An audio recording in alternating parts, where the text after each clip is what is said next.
Steve Rothery talks about the amazing chemistry in the band Marillion. I'm John Bowden from Rock History Music. Well, I like when he had said, because I watched all the videos for the band members, the new ones you guys have done, because I love that kind of stuff, because it gives me a sense for what you're like.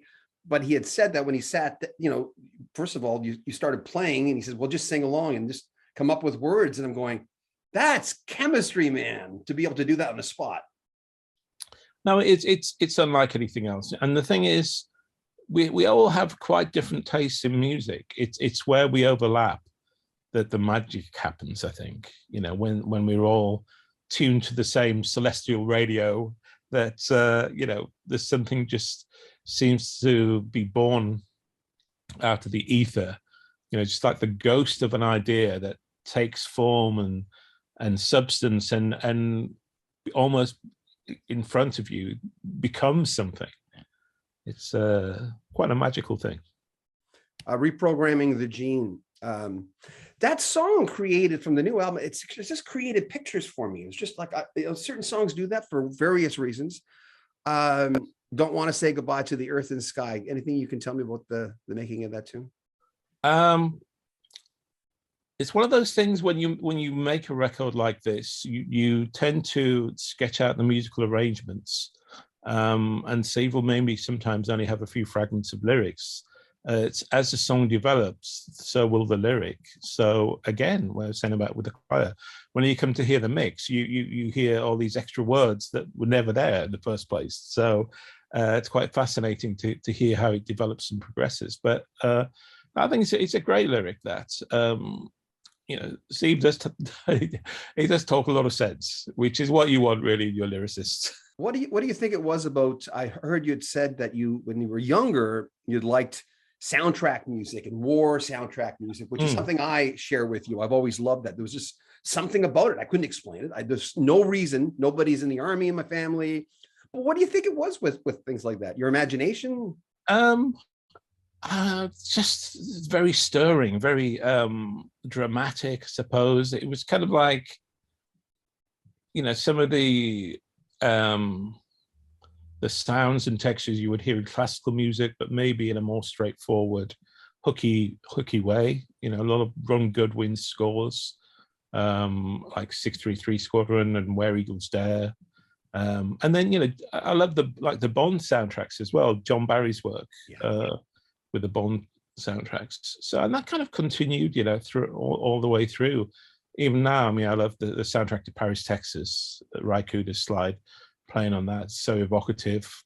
The Blade Runner soundtrack, Vangelis, is one of my favorite records. So yeah, it's one of those things I wish we'd actually had chance to do a soundtrack. The only opportunity we ever had was really doing the tour for Misplaced Childhood when we were at our most successful in the mid-80s, and we were initially approached to do the Highlander soundtrack, but we couldn't do it. What do you mean you couldn't do it? Why couldn't you do it? Because we were touring. We committed we toured for nearly a year and a half on the back of Misplaced Childhood as it was going up the charts all over the world. And we couldn't do it. And that telephone never rang again, unfortunately.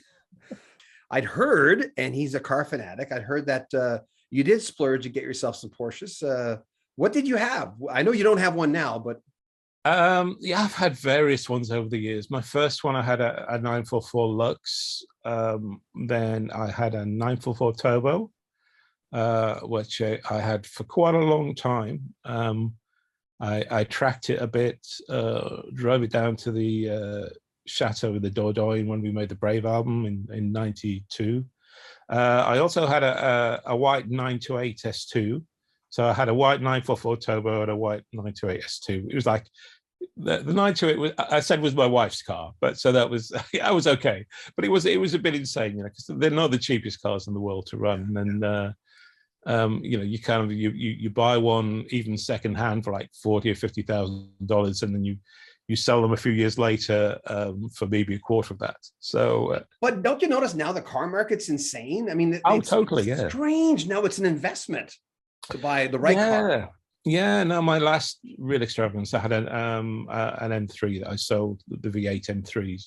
But these days, just like a BMW estate, I've got a little mini John Cooper Works, which is a great fun little car, and a Miata Unos R Limited, which is again a car that I've tracked quite a lot. It's not the fastest car in the world, but on a sunny day with the roof down, it's just so much fun. That's Steve Rothery of the band Marillion. Their brand new album, An Hour Before It's Dark, is now out. It's an amazing record. There'll be links to Marillion in the description of this video. Also links to the entire interview. If you enjoyed this, you want to see the whole thing, it's on our sister channel.